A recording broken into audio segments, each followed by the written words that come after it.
we're paying attention to. We see so many applicants from certain parts of the world, and so many of those applications can look similar on paper. And when we really delve into the interviews, when we start to hear the differences, the interview is absolutely worth it. We are not looking for perfection, but this is the way we get to know you. And so applications without an interview are really just less exciting than if we get to see you in person and hear you talking. I think one of the wonderful things about Initial View is that it is a way to add personality to your application. Your application is flat, right? It is the pieces that have made up part of your journey through high school and just part of your journey. It's never all of who you are. But your interview gives us insight into how you think about the world and the passion that you have for the change that you want to make, right? Or the drive that you have to learn something new, or the fact that you don't know any of that yet. All of that comes through when you really get to have a conversation with someone. My colleague Annie Sullivan and I really rely on Initial View a lot with the applications in which students have submitted a video. It's just such a great tool to make an application that's two-dimensional until we watch the video really come alive. And what we're looking for is, we're looking for a little bit of spontaneity.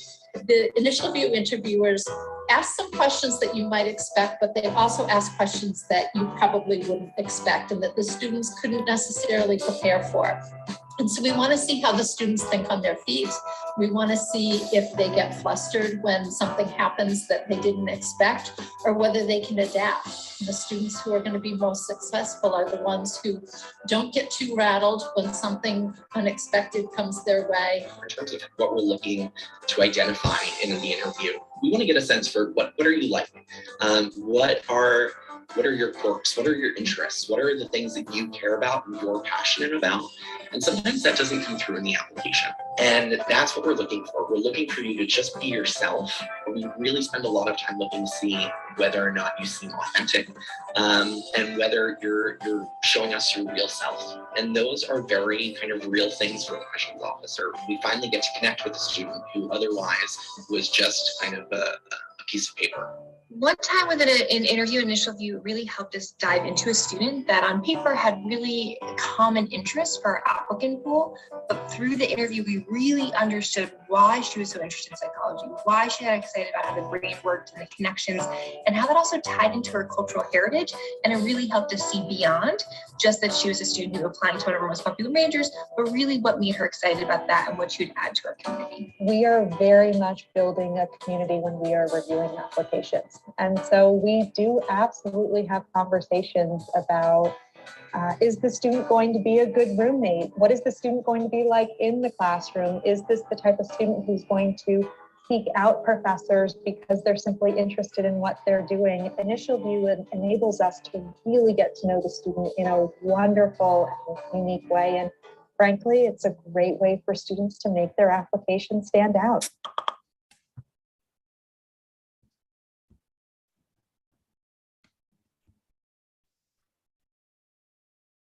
All righty. Good morning, good evening, good afternoon, wherever you are. Welcome back to Tuesday Talks. And I am super excited for to see many of you logging on already. And as more are logging in, I just wanted to say a few words about nuts and bolts and such. So if the first thing I'm going to say is go ahead and open up your chat box if you don't already have it open, and your Q&A box, because I will be asking at least one chat question and I'm looking for participation as usual. So go ahead and get that ready. And also, if you need Chinese support and you don't, sorry. Okay, if you don't already have access to the Chinese link, I'm going to put it in the chat here. So let me know if you don't see it.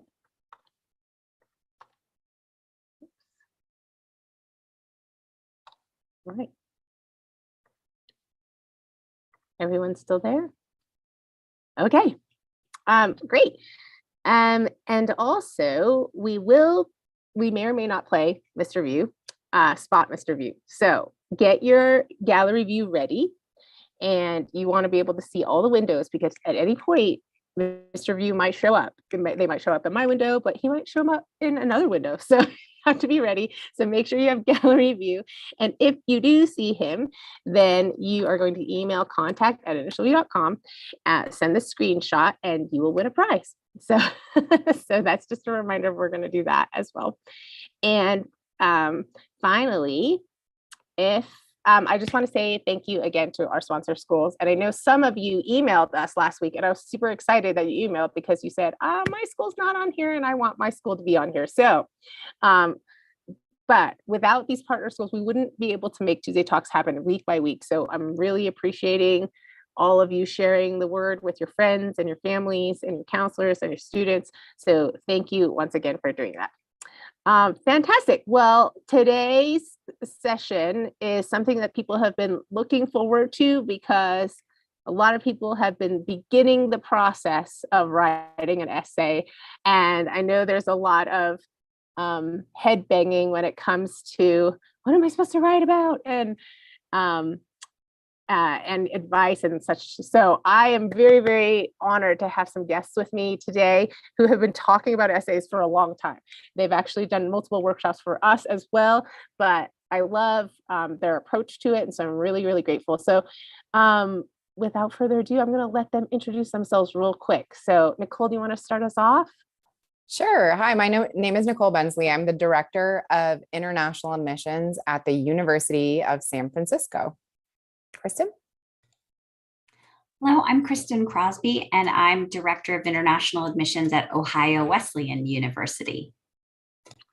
Wonderful. And we may have another guest showing up soon, and I'm hopeful that she is okay.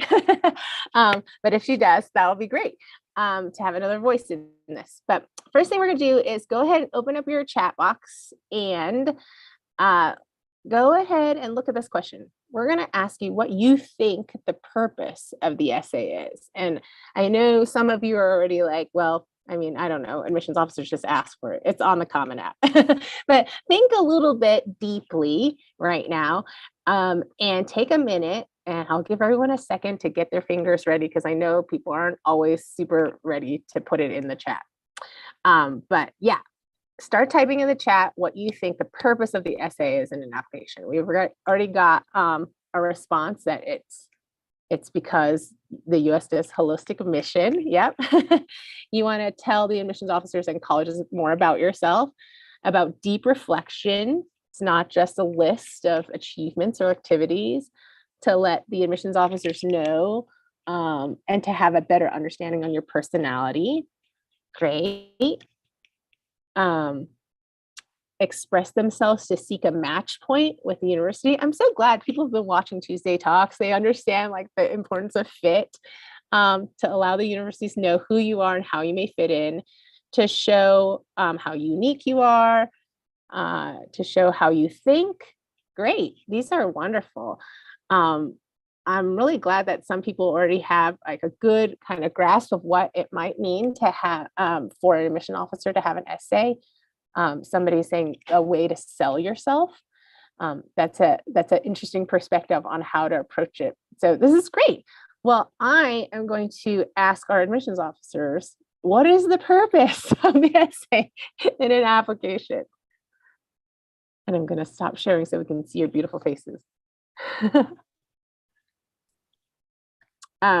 Sure. Do you want us to just jump in, Kristen? Yeah, I was waiting for you to unmute, but I'll just jump in. Okay. So, for me, the purpose of the essay is really to understand a student more, to really just know more about them in a way that is not just their activities or their grades. And I think students sometimes think, well, but that tells a lot about me.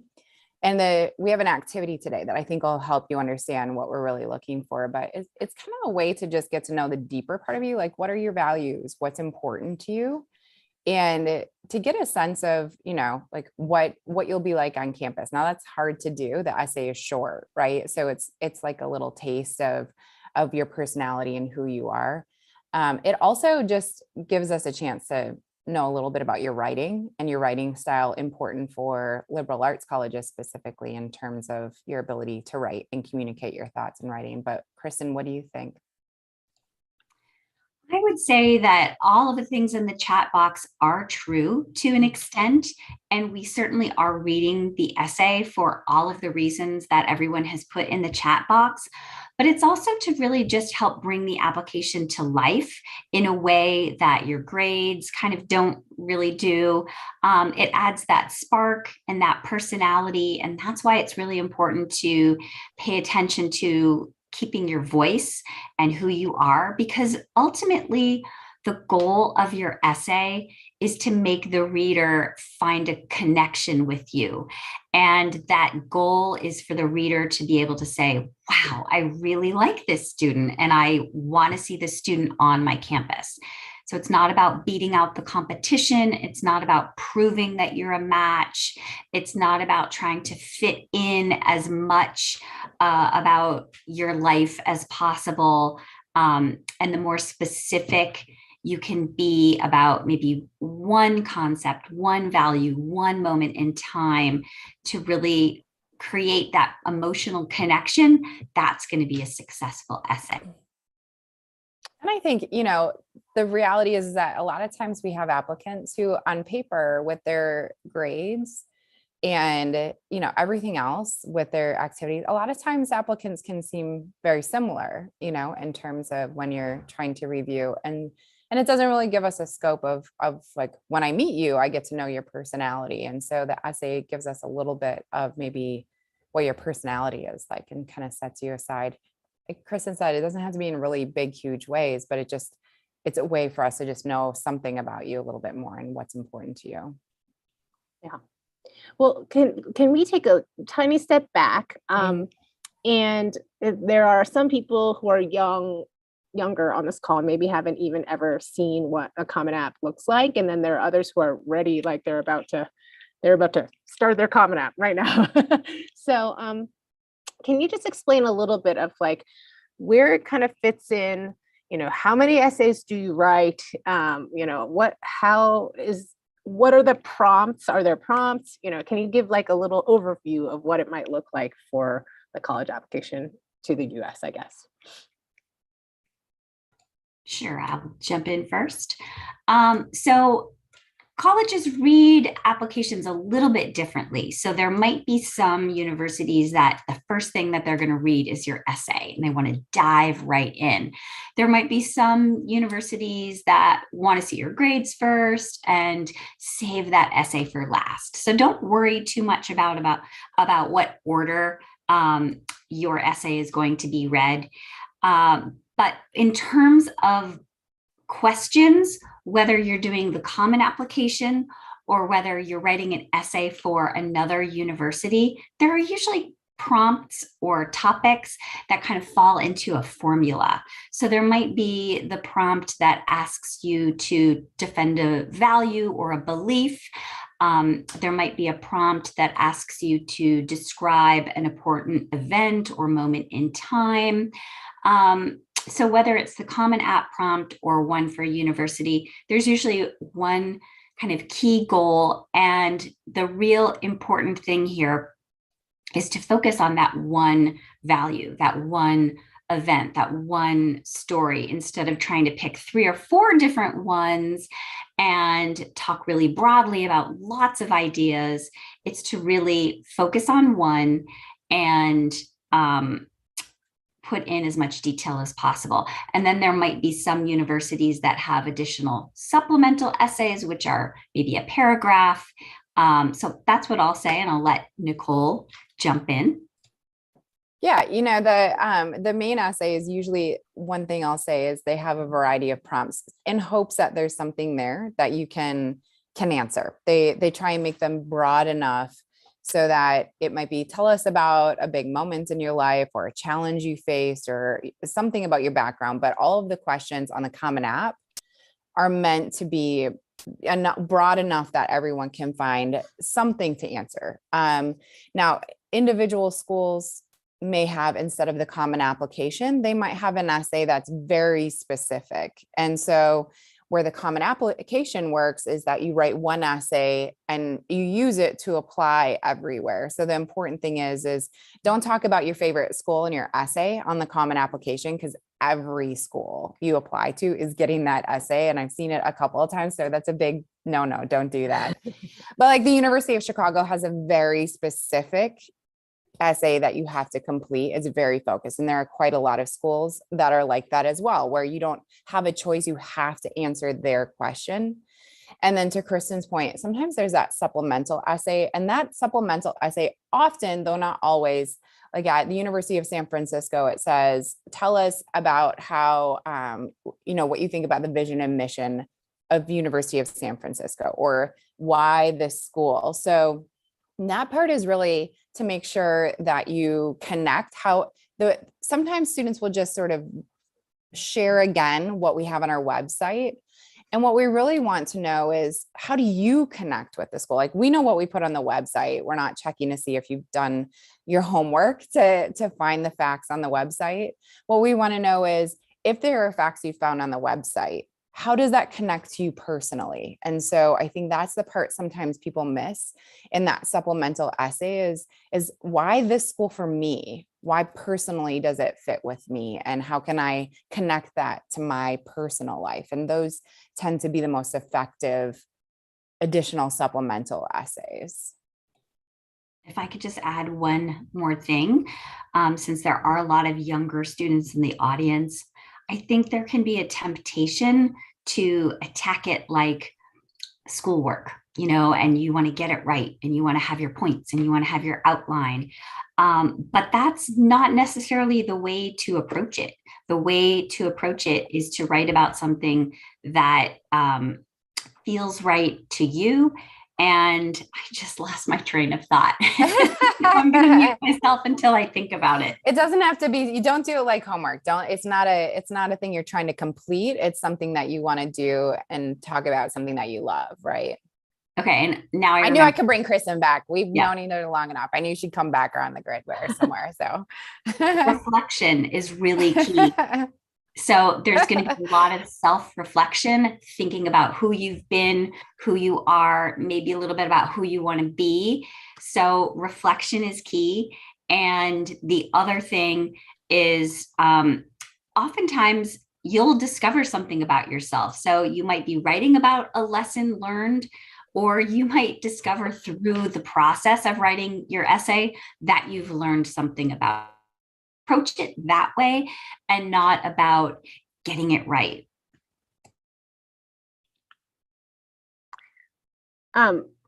Thank you for that. So we are going to be doing a Tuesday Talk next week about supplements. So we're going to talk about supplemental essay next week. And so I really appreciate wanting to focus a little bit on kind of that one essay that you'll be doing for the Common App. So, and I apologize that I've been in and out this last couple of minutes with my internet.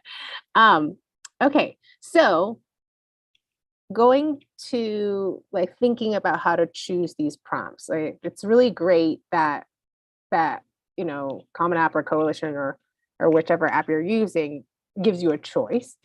So, but with that choice, what is your recommendation for how students should think about how to choose it? I think sometimes there's probably this temptation to be but this prompt is more complicated and better.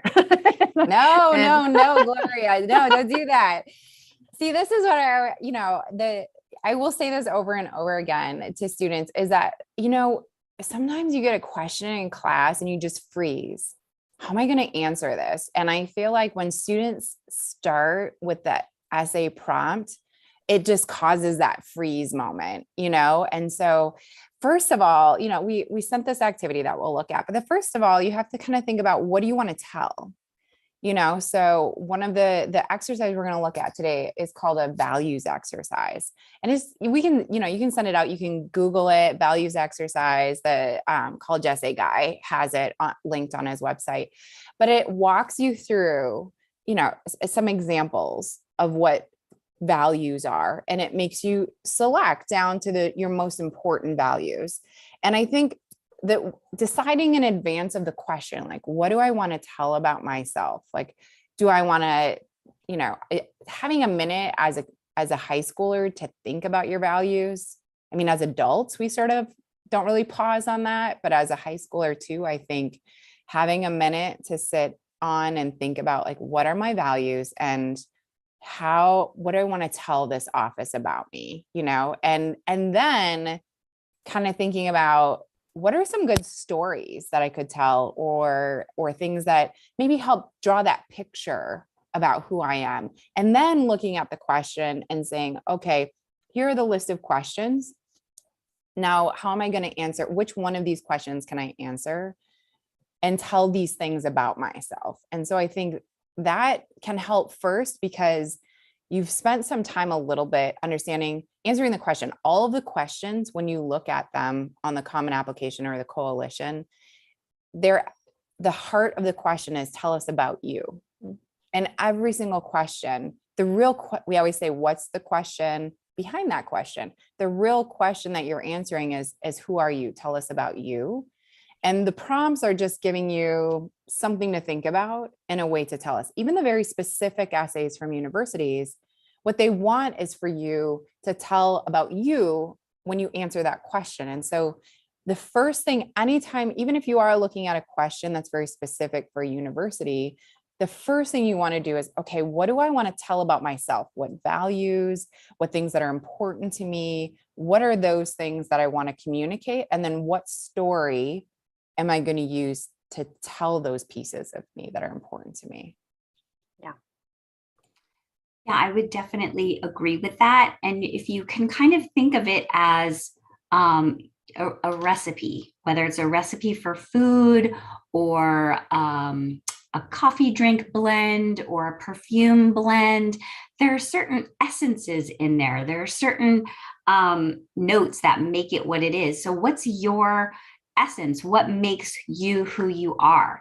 And you don't exist alone in the world. You have friends and family. So go to your friends and family and ask them what 3 characteristics they associate with you, or ask them what 3 activities or values or momentous achievements they associate with you. And that could help you get started. And then you might want to even just work backwards with those descriptions and then zero in on which prompt you want to work on. So sometimes students attack it like, all right, I've got to choose which prompt and then come up with the story. But if you really do that self-reflection first and come up with those kind of essences of you, then you can zero in on the prompt that's right for you. I'd also say too, don't feel like sometimes people choose a question and then they're writing the essay and then they realize that it's just not working and they're actually kind of answering a different essay question. And so kind of be open to that too. Like if you get into it and it's not, I've had that happen with a few students I've worked with, that they're writing it and they just all of a sudden they just think this is not working. And I'm actually more talking about this question over here, and kind of being open to saying, this isn't turning out the way it is. And again, like once you've written the essay, look at it and say, what am I trying to communicate here? What am I trying to tell about myself in the essay? Can I answer that question? Yeah. So, it's been a rough 2 to 3 years for many people. And, I think a lot of people have this question of like, so I don't like, for the last 2 years, I kind of have been at home and there's not tons to write about. And there's also the question of, is it okay that I write about, the sadness that's been part of my life for the whole, 2 years? Or, so I guess the question is, are there any topics that are a little bit off limits right now, or maybe that are too tired, like because everybody's been reading? I mean, you all have been reading, and lots of admissions officers have been reading kind of some sad stories. Is there a recommendation about that? Are there topics that are like, let's stay away from those? Or is it like, no, it's up to you, but it's the approach that you need to take that should be the consideration as opposed to the topic? Go ahead, friends. Go ahead. I feel really passionate about I think this a lot of us feel passionate topic. about this. You go right ahead. Yeah. So a couple things that I want to highlight. You could write about anything. So maybe you'd want to write about something positive about yourself. There is a section in the Common Application called additional information. So if you're tempted to write about something sad or anxious or really terrible or COVID, you can certainly put that in the additional information section. But my advice for you is to really focus on something positive. Although I don't necessarily feel like you're selling yourself in your essay, if you do think of it that way, if you were watching an advertisement for something, would you really want to buy something because, you know, it made you feel sad or it was tugging on your heartstrings? So my advice would be to try to frame it in a positive sense. And if it does have to be something that's negative, still try to put a positive spin on it. I think my thought is, you know, what we're trying to do with the essay is understand who you're going to be on our campus. And so, you know, and what you will bring, what values, what personality, what dynamic you'll bring to our campus. And so sometimes I think just pausing and, you know, it's been a traumatic several years for the globe. And we have that shared conscious and we're kind of continuing through that in a lot of places. But hopefully, you know, college is this time where you can be hopeful that you get to go and you get to start fresh and you get to hopefully just leave behind the last few years in terms of everything that you've had to endure and begin fresh in terms of being an adult, being on your own. And so it might be helpful to just think about what do I want to have college be like? Like, what am I going to bring to that college? And that's my fresh start. And so let me talk about, you know, kind of going forward, what I'm going to bring. And I think that's one way to think about it. You know, the other thing is there's special circumstances sections. We want to know if you have had some things that have impacted your schooling, whether it's COVID or a death in the family or some version of loss, you know, illness. We want to know that because we do take into consideration, oh, this, you know, in this year they dipped in grades. And so we want to know that because we know what caused it. But those are separate sections. The essay is really like, what do I bring to college? What am I going to bring to you? And so, you know, to Kristen's point, if there is a way that you're going to articulate that through, it does say like something difficult that you've been through and you want to talk about it, make sure it comes back to your values and still kind of thinking about, you know, how you contribute that message and that story, how you contribute or who you are as a person and how that contributes in the future to our communities. And so I think, again, remembering that piece of it can help you understand how to, sometimes even if you want to tell that difficult story, how to tell it. And I would just reassure you that everybody has a story. And the goal of the essay is not to stand out and be unique and, you know, prove that you've done something momentous or changed the world. Everybody has a story.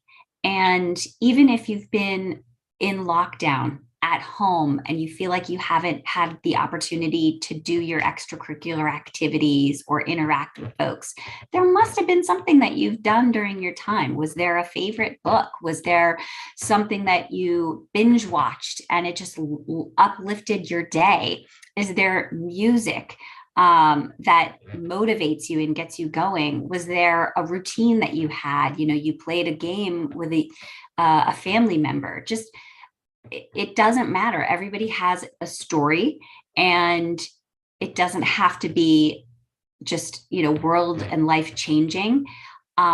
You have traditions. You have interesting relationships with family members and friends. So don't worry that you don't have anything to write about. I've seen every topic handled in interesting ways, from somebody who's too tall or who always thought they were too tall compared to their peers, or somebody's unruly curly hair, or a student wrote an essay about a hole in a wall. does that sound like an interesting essay? But guess what?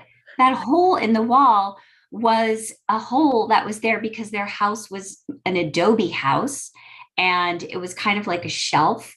And that little hole in the wall was where they kept books, and the books were special to their family. So really, you can turn just about anything into an interesting essay topic and make it personal about you.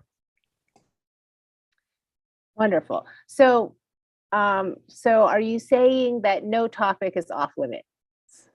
Well, okay. So here's the thing, is that we have to read them. So there are certain things. This last year was the year of trauma. And so I will say that, you know, in some of our offices, we created trigger warnings because we have to read them. And after reading so many essays where people it just felt like the amount of raw trauma that it just felt like they should come with ratings, because it was a lot in terms of an office and the graphic nature and things like that. And so I just say, you know, tell your story, be gentle with the person on the other side of that as well, who's reading those.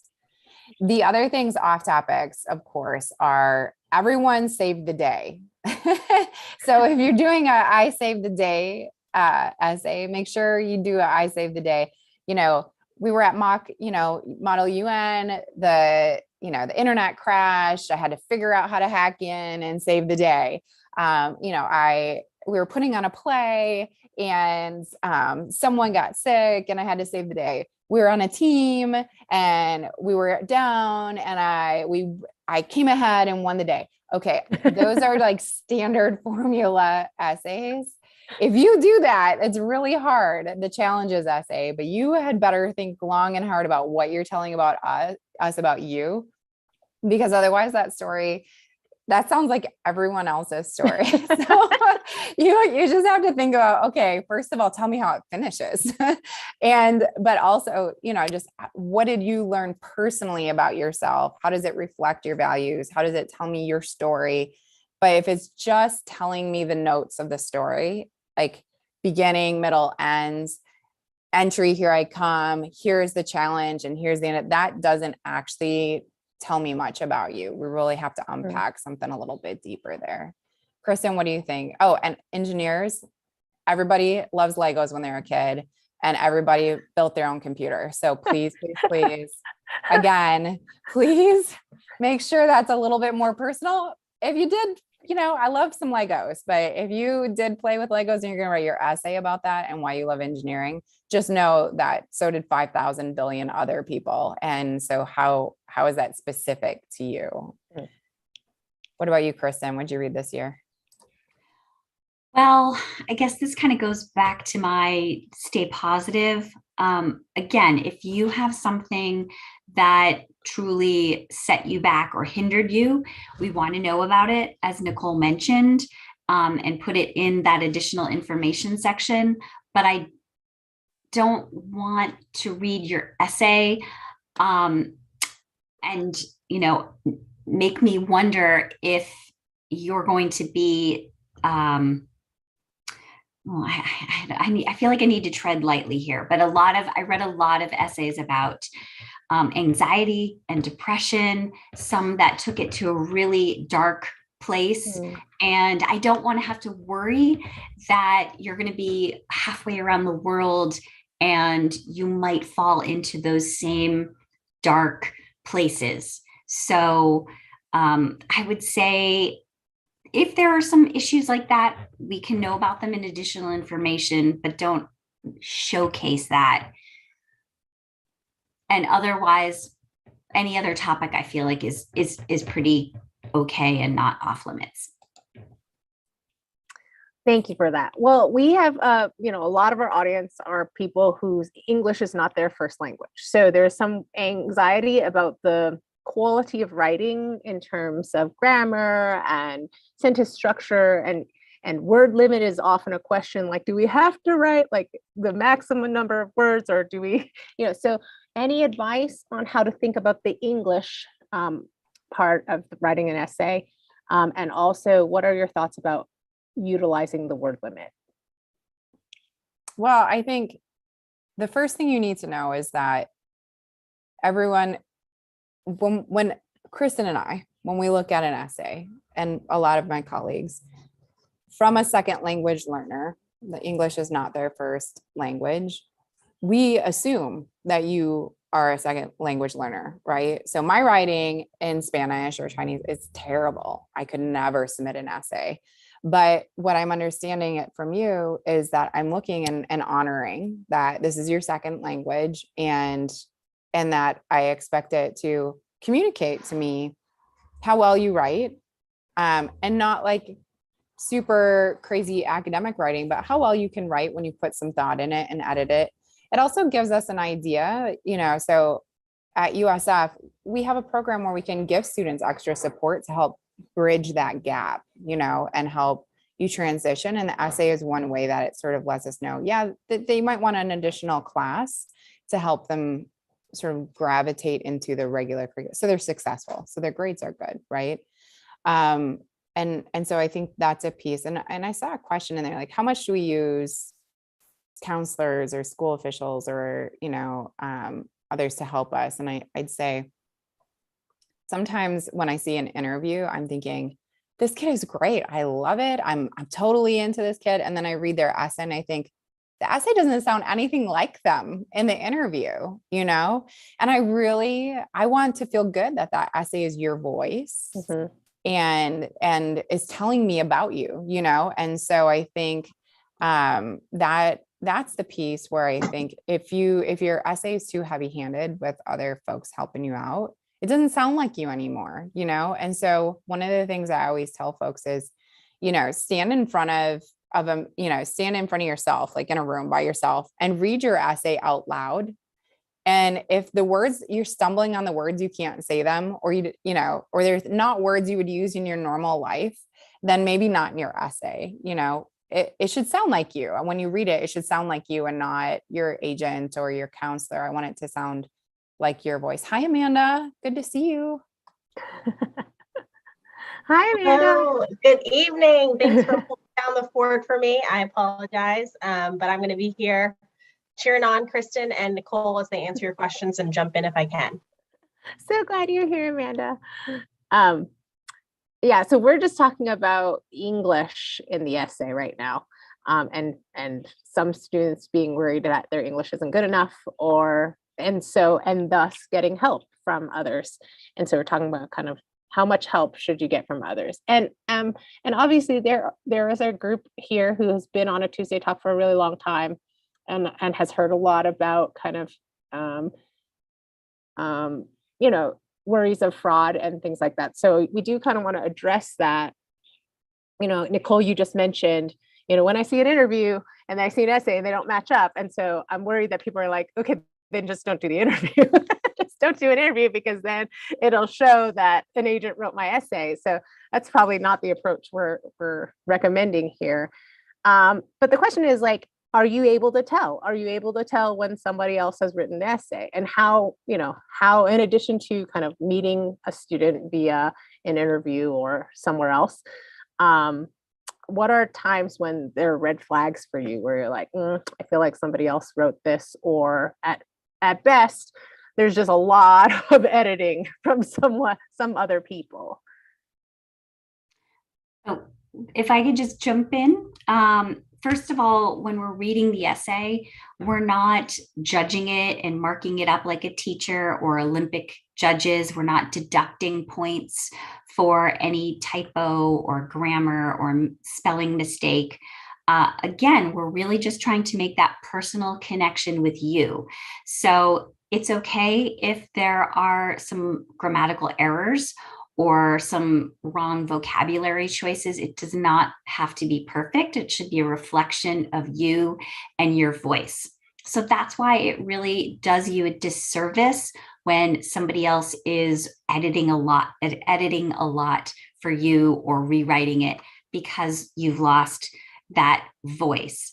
And I would also say that in terms of taking that approach that, again, it's not a piece of work for school. It's not beating out the competition. You're not getting graded on it. It's not a make or break piece of the application. So for that reason, I always have a little seed of doubt in my mind when I'm reading essays, because I can't be 100% sure that every student wrote every essay. And I don't know if Nicole or Amanda want to answer the question about red flags. Anything else about? Sure. I'm happy to jump in. I think one of the things that is striking for me reading essays is when we're looking at applications, we're kind of looking for a thread of a theme, right? To be able to see that this whole application is really reflective of the individual and that all these pieces kind of fit together. And so, of course, if a student is writing something in their essay, they've decided to make their general essay about a topic. It's obviously something that would be of significance to them and their journey through their high school years. And if it's not reflected maybe anywhere else in the application, that's a pretty big red flag for me. If they're writing about an activity that they don't list in their activities list, maybe their letters of recommendation don't mention it, there's just kind of no other evidence of it in any other part of their application, that's typically an indicator to me that this might be an essay that was what a student maybe thought we wanted to hear, but it's not really a reflection of them. So making sure that, again, what it is that you're writing about is something that has been important to you, has been significant to you, and that there's other evidence of that throughout your application, I think is an important tool. And again, us getting to know you, getting to see that fit, and making sure that you're going to be a happy, successful student on our campus. And if it doesn't match, if it doesn't go with the flow, that can do you harm. Right? A weaker essay where you feel like, okay, I'm not sure if my English is good enough or what, that essays almost always help 98% of the time, or just hold the application where it's at. Right? But an essay that stands out because it doesn't fit with your voice, it doesn't seem to jive, it's clearly overpolished, that's a negative. That's when we go, no, now we need to take a second pause and wonder about all the rest of the application, right? And so it's better to have an essay that sounds like you, that comes forward, goes with your application, fits with your interview and your activities and all of that. It can either hold your application or move it forward, but that over polished piece that feels like it's heavy-handed, that really can be a detriment. It can cause your application to get pulled back and give people great pause. So I guess that is one of the few times where I feel like it really can be a negative in your application. And remember that we're not just reading your essay, but we might be reading a writing sample for initial view. We might be reading a writing sample for Duolingo or another English language proficiency exam. If you're submitting a supplemental essay, which you'll be learning about next week in the Tuesday talks, we're going to be comparing that language there. So that's why if somebody's really helping out with that one essay, that language is not going to match, and that's going to be another red flag. Yeah, thank you. Well, I want to make sure that we have time to do our values exercise. So we're going to move to that. And then if we have time, there are a few more questions that people have been asking, and I still have some questions about like pitfalls to avoid. But before we do that, let's go ahead and talk about this exercise that we have. And let me make sure I have it open. Gloria, did you have it so that people can access it as a link somewhere too? Okay, great. I do. Great. Thanks. So let me first share my screen so you guys can see what we're looking at.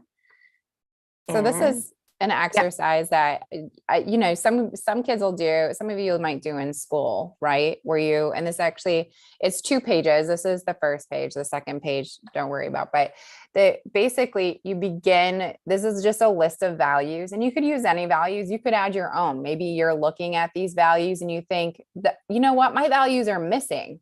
That's fine. What we want you to do is have 10 values. And so if everyone wants to take just a minute right now, just to begin the process of sort of self-reflection, and think, when you look at these, can you pick 10 that sort of speak to what your values in life are? And I just want to give us a minute. I know that silence is hard on a webinar, but I like it to give us a moment of silence to just go ahead, pick 10 of those things. Start your work on your essay and making it authentic, and just pick some of those. And you know what, you guys, what I would love is pop in the chat if you are feeling so vulnerable, because a good essay is about being vulnerable too, right? So being open to sharing about yourself. So if you are open to that, and I'm going to ask Amanda and Gloria and Kristen to share in the chat too, like, let's share what some of our values are. Kristen's smiling at me funny. Come on, Kristen. You can be vulnerable. Put it in there. I gotta look. I can't see it so small. So if you have, if you don't have your chat box open, open up your chat box, because I'm sending the link. So if it's not clear on the screen for you, there is a link that will open up the PDF for you so that you can actually see it on your computer, or you could, after this call, print it out as well so that you can do the exercise. But yeah, in this minute here, let's all put down, did you say pick 10, Nicole? Yeah, 10. 10 is like, sometimes it feels like too much. Sometimes it feels like too little, right? I'm putting mine in the chat. I'm alone out here in my vulnerability. Thank you, Amanda. Thank you for joining me. I was going to choose travel next. Yeah.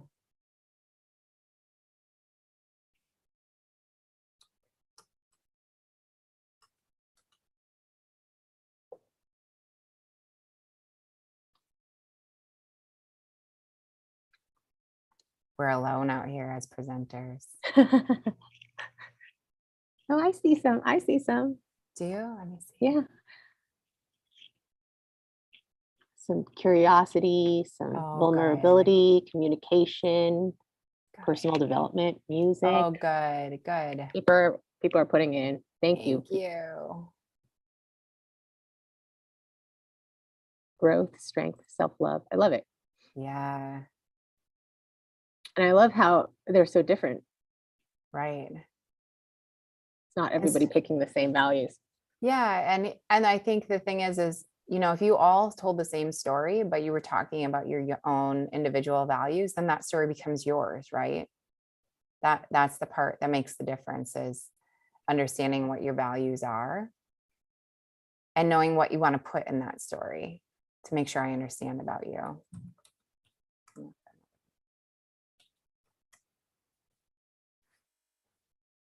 So once everyone kind of gets to 10, then the next page of things is to, you know, you have a full list, you can check box it, or you can have a list. The next page is, what are your top 3? If you had to pick from those 10, what would your top 3 be? Helping others. Thank you. You want us to break down our top 3 as well? Yeah. You know what also is fun about this is I've done this a few times and wondering how it changes over time, right? Due to what we, oh my gosh, I just put in empathy, and Julia, you did too at the same time. Thank you. We're on an empathetic moment. Well, here. and I love this because there are people here who are 9th graders, and there are people who are 11th graders, and then there are people who are counselors. And that comment you made, Nicole, about change and growth, it would be fun for you 9th graders to do this exercise again next year and see if it changed, right? Because that's part of your story and that's part of your growth. Yeah. And so, and then once you get to your top 3, you can take a look and say, if I had to choose one top value, then, you know, no matter what you write in that essay, that number 1 value is the thing that has to come through. Kristen, your hand's raised. Did you want to jump in at any point, honey? I just assume you're going to unmute and jump in at some point. So just jump right in. Yeah. But then number 1, you know, once you pick your number 1 value, then the things that you think about are, you know, okay, or you could talk about how your values have changed, right? But I think that number one value, you better make sure that that kind of comes through in your story, whatever your story is in the essay. Like to Kristen's point, you know, I had a student who she wrote about a long run that she went on. And I tell this story often. Kristen's smiling because she hears it so many times, but I'm a runner, so it speaks to my heart, right? But I went on she went on a long run, and she did do some creative things with her style. She made it, you know, sort of quick in the beginning, and then longer in the middle in terms of longer sentences, and then just like calm and cool at the end. So as a runner, I liked that, but that was messing with style. But I think what she did is just talked about her values and the things that she saw on her run. And that allowed me to, she just talked to Kristen's point, like, it doesn't have to be how you change the world, but she expressed her values through the story of that run she went on and the things that she saw and how that caused her to reflect on that thing that was important to her, that message she wanted to share about herself. And so I think that if you take time to do this exercise along with a few others, it can give you a good idea of what you want to share about yourself in your essay. And if I could just add a word of advice, it should definitely be true to who you are and not what you think admission officers want to read about. That can be the temptation to create a persona because you think it's what we want to read about. So really be honest with yourself and choose those values based on what you really care about.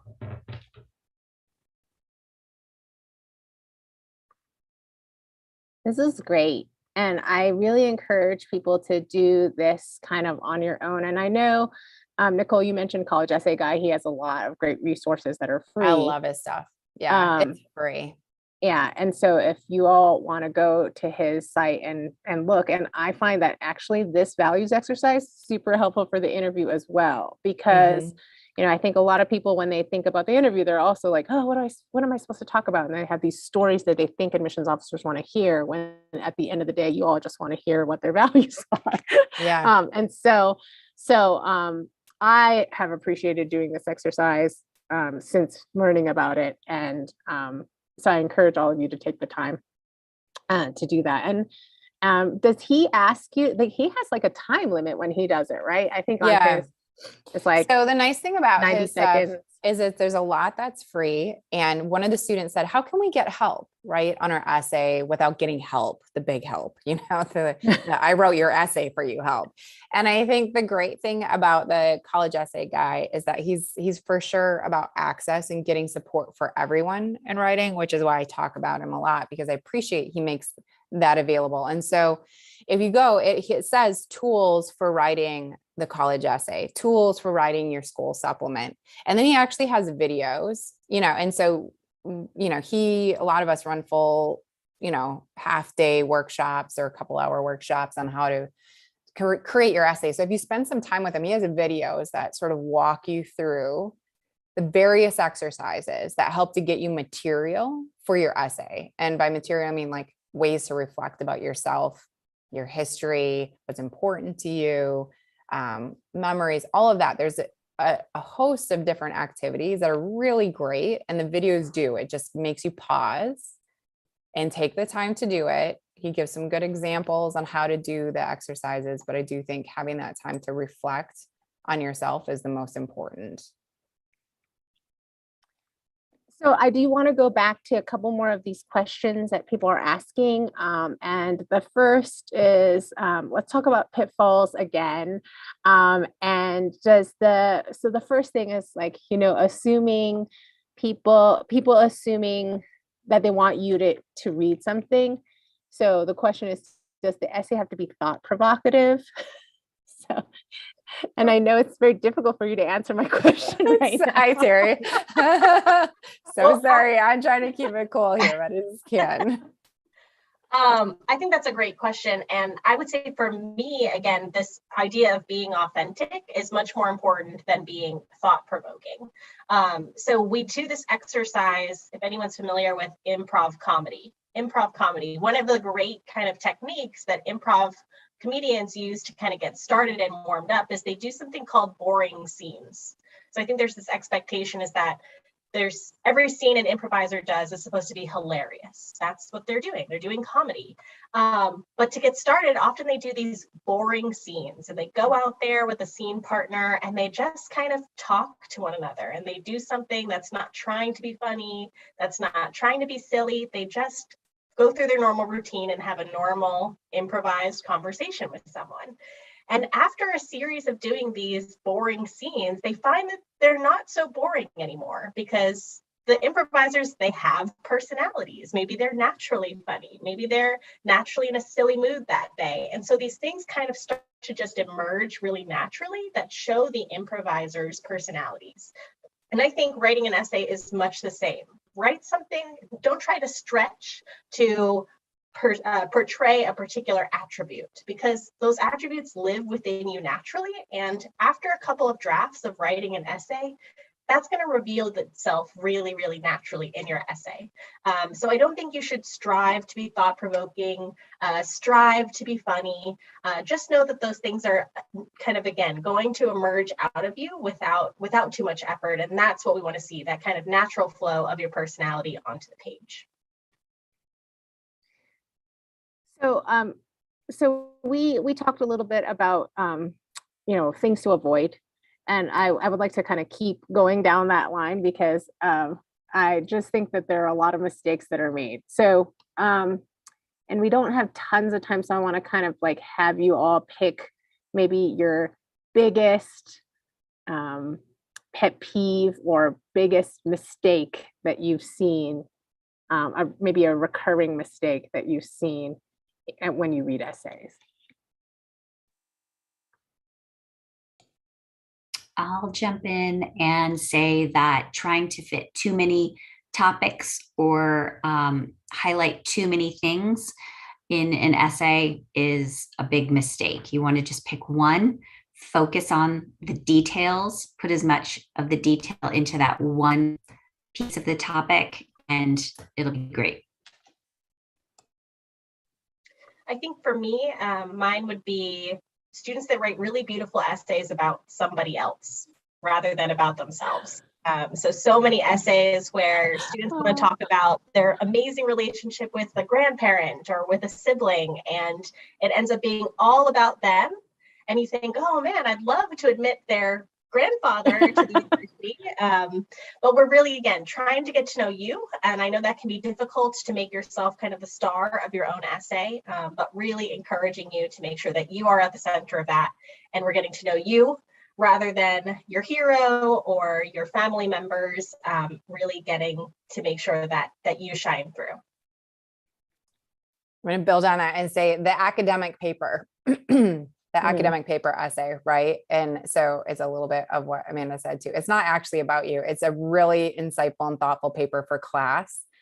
It tells me a lot about a topic that you maybe find very interesting. I may or may not understand it, which is sometimes the case with the academic essays, depending on how far they've delved into deep physics or something. But it's not appropriate for your college essay. That academic paper is it's not what we want to see here. It's the opposite of what we want to see. So I think avoiding that. I just want to give people an opportunity. We have 5 more minutes. So if you have a question that you didn't ask yet, go ahead and ask. I did want to kind of clarify earlier, we talked a little bit about, threads and kind of arc of the whole application. And there has been some advice given in the past about how each component should tell you something that you didn't know before, that the admission officer didn't know before. So I just want to, reconcile that with if your essay is saying something brand new that's not anywhere else, but I thought it needed to be brand new. So could you clarify that a little bit of like what you mean when you say it shouldn't be something that's not mentioned anywhere else? Yeah. So if you talked about COVID in the COVID section, or, you had a family trauma in the additional circumstances, you don't have to restate it. Or to Kristen's point, you don't have to, please do not restate your resume and all of your activities, all of your accomplishments, all your medals in your essay. I think that's the part where we don't necessarily want that to repeat. Or if you're just talking, you're a volleyball player, and you talk about that throughout your essay, and you're just sort of repeating what is already available information.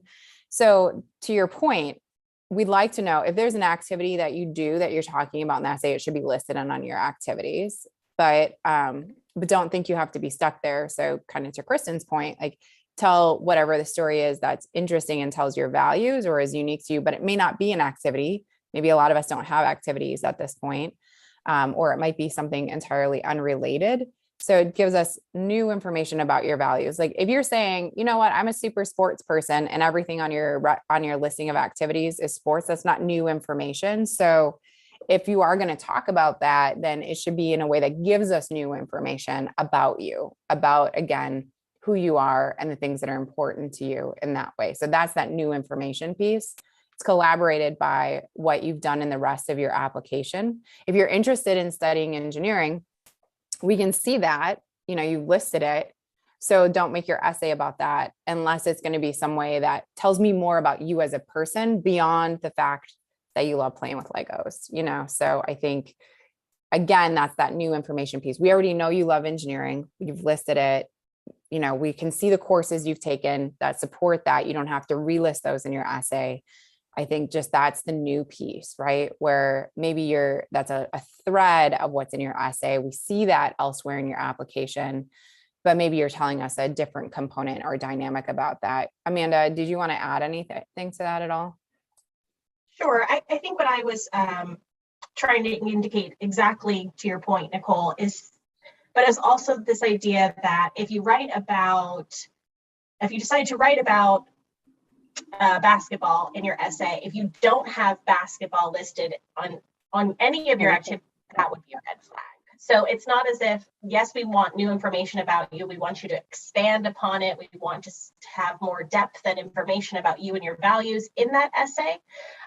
But if something is so important to you that you're writing about it in your essay, I would expect that it's also an activity, if it is an activity, that it's something that's listed on that list as well. But yes, we certainly want you to take an opportunity with the essay to expand and share more about you with all of us. And, sometimes the thread that it comes through, Gloria, is not from a student. Sometimes the school counselors will say, let me tell you about this piece of the student or whatever, or a recommendation letter. So it may not even be something sometimes that's in a student application. It's coming through the thread of how a school counselor supports them, or another individual recommendation letter or something like that as well. This is amazing. And there are some more questions that we just don't have time to cover, but I will encourage those of you, you can go to the Tuesday Talks archives. And in fact, this group of admissions officers did another essay conversation last year. So if you kind of go back to the archives, you're going to be able to find the recording. And they did give some slides and some other resources to kind of think about.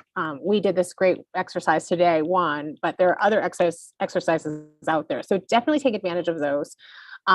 And also, each of these wonderful institutions have their own resources as well, their own virtual visits and their own kind of connect with somebody there. So I do want to encourage you to do that. And in fact, I'm going to share their contact information right now so that if you want to reach out to them and say, hey, I really loved something you said, and I really want to talk a little bit more about, such and such, and they will direct you to the right place or the right resource.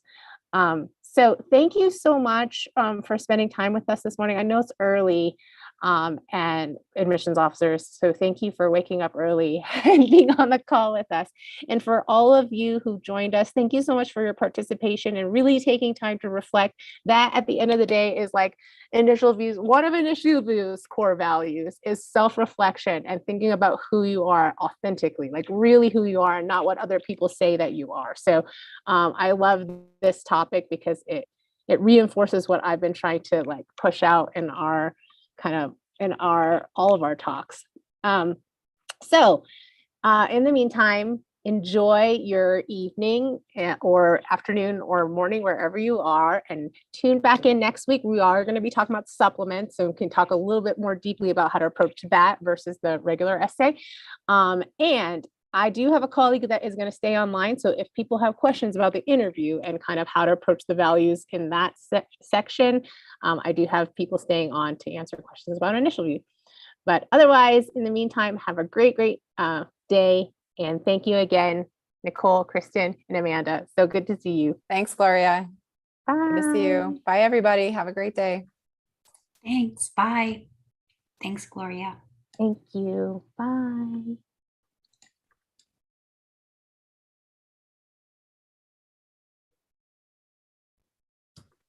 Hi, Gloria. Hi, Oakland. Everyone, this is my colleague Yoquin, and she is going to stay on.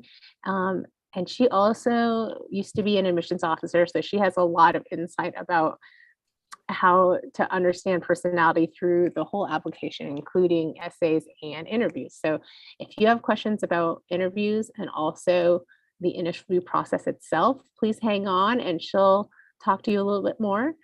And if you have to go, we understand as well. So just feel free to stay as long as you'd like. And I will see you next week. Bye. Bye. Hello, everybody. My name is Yoquin. I'm a current interviewer with Initial View. I'm also a former admissions officer. So if you have questions about what the interview is all about, how to do one, how to prepare for one, and what that looks like on the admissions officer's end, I am happy to answer any questions. So continue to use the chat function or the Q&A box, put your questions there, and we'll have the next 20 or so minutes to talk about anything that you have questions about in terms of interviews. So feel free to start asking your questions.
Okay, so I do have a question here. How do I prepare for the interviews? So great question. And sort of going back to what our Tuesday talk just now was about, thinking about your values, right? I think we all did the exercise just now to pick like your top 3 values, things that you really care about in life. So I think for interviews, it is a similar process. You do need to do a lot of thinking, ask yourself a lot of questions before going into one. I think the process of going through college applications is a process of learning about yourself. And for many, writing an essay or preparing for an interview might be the first time that you ask yourself the questions, what do I care about in life? What's important to me? What are things that that I'm really passionate about, that I'm super interested in, right? And for myself, that was definitely, writing a college essay and preparing for interviews. Those were sort of the moments that I really sat down and asked myself these questions. So I think that's a great place to start before you go into an interview, to ask yourself, hey, what are the things that I really enjoy doing and why do I do them, right?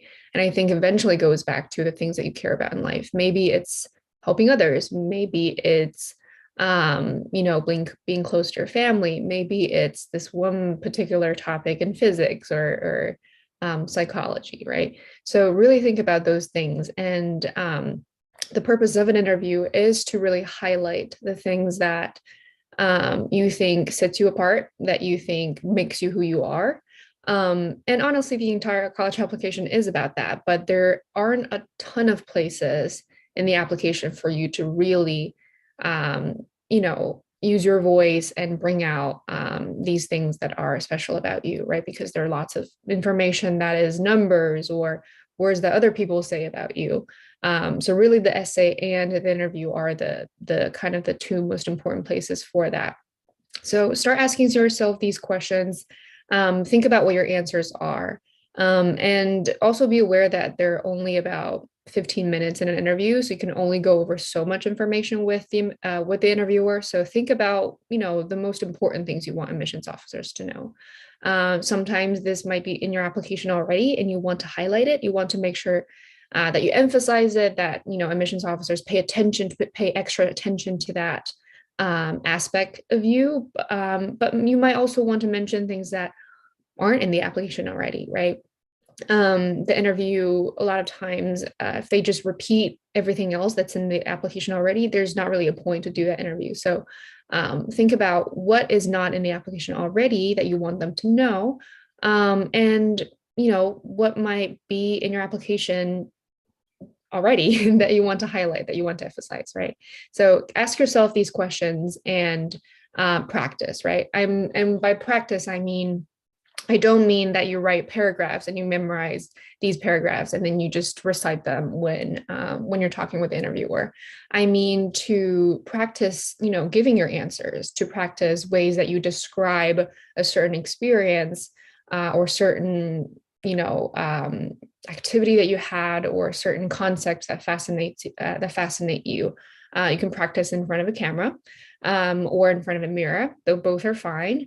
But the point is to practice kind of going over those experiences in your own words and not necessarily recite them.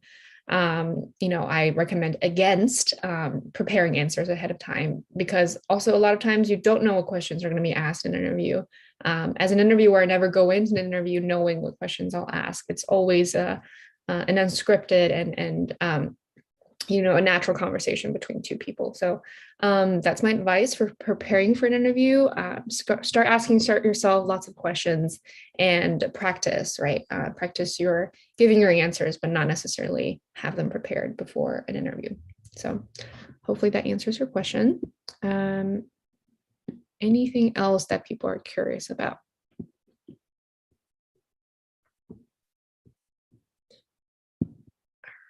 Cool. We have a question about essays, which I can also answer because I also read lots and lots of essays as a admissions officer. So I would say, is it necessary, or is it important to include academic information in essays? So I don't think it is not necessary, right? I think probably one of the takeaways from the Tuesday talk just now is that you can write about lots of different topics, and it doesn't necessarily have to be about your academics.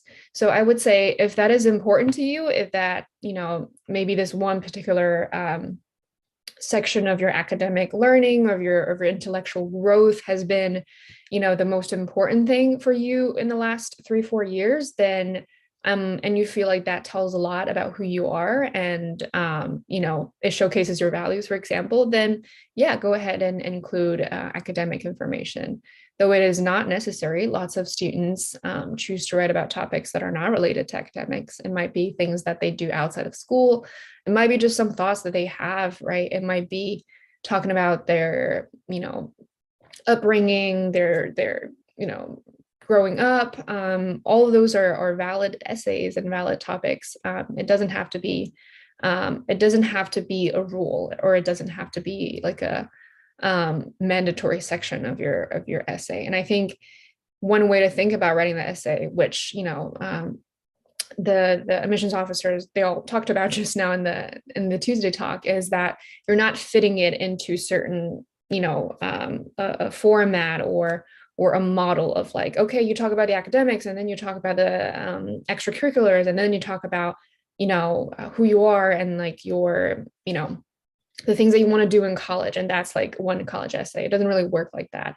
I think you think about first what you want to write about, and then you find the relative experiences, the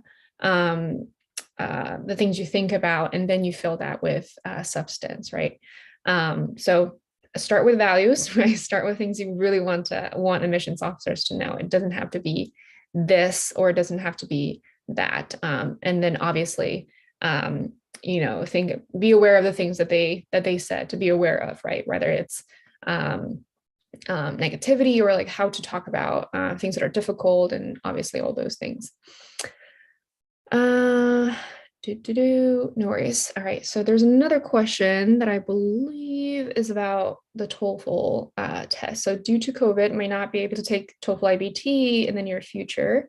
Can I use Duolingo or the IBT at home edition to apply to universities? Which of these tests have more efficacy, or, you know, are more valid when you're applying?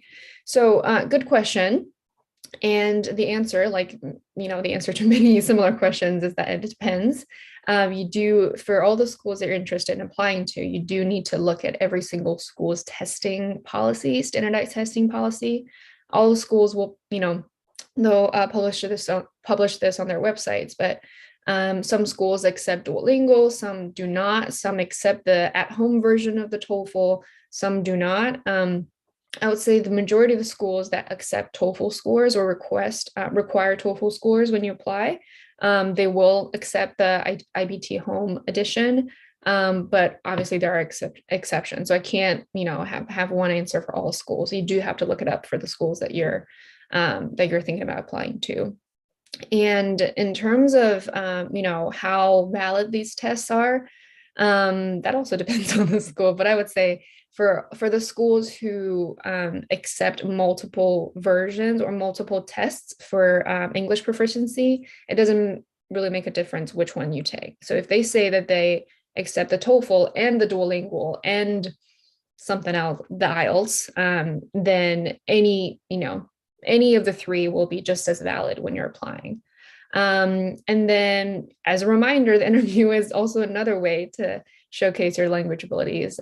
One of the things that I, as a former admissions officer, was looking at interviews, watching interview videos, is also to pay attention to their English proficiency, to see how they communicate and how they articulate themselves. And I find that a lot more natural, actually, than say a TOEFL score, right? Because the score doesn't tell me how you talk and how you communicate with others. But an interview does, right? How you engage in a conversation. And that gives me a sense of how you will, what you'll be like in a classroom setting when you're in a discussion with lots of other students in a seminar. So just another reminder that that's also another function of the interview as well.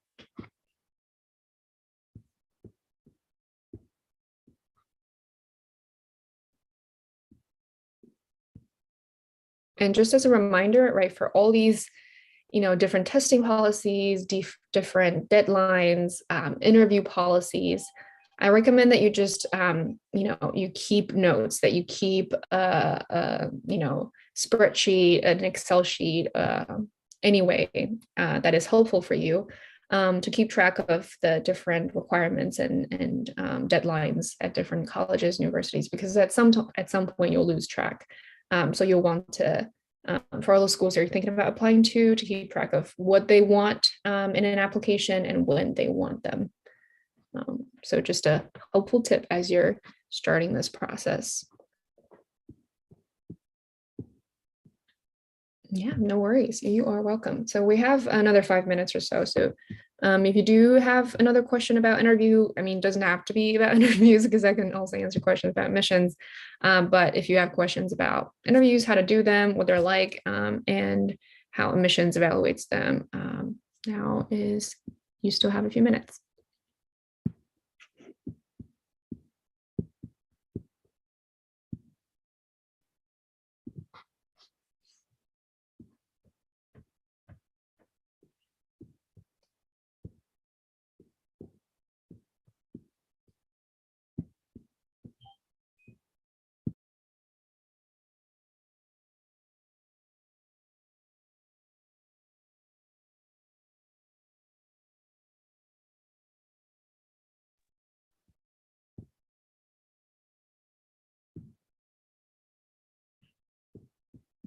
Okay, it doesn't look like there are more questions, at least not that I'm seeing. right? So hopefully we were able to tackle a lot of the questions that you had. But if you do want to, come to one of these little Q&As, we offer them at the end of every Tuesday talk. So if you can't think of anything right now, but we'll have more questions, feel free to stay on after next week's Tuesday talk, which will be about supplements. So thank you so much. I hope you enjoy the rest of your day, your evening. Everybody, please take care, and then we'll see you next Tuesday. Bye-bye.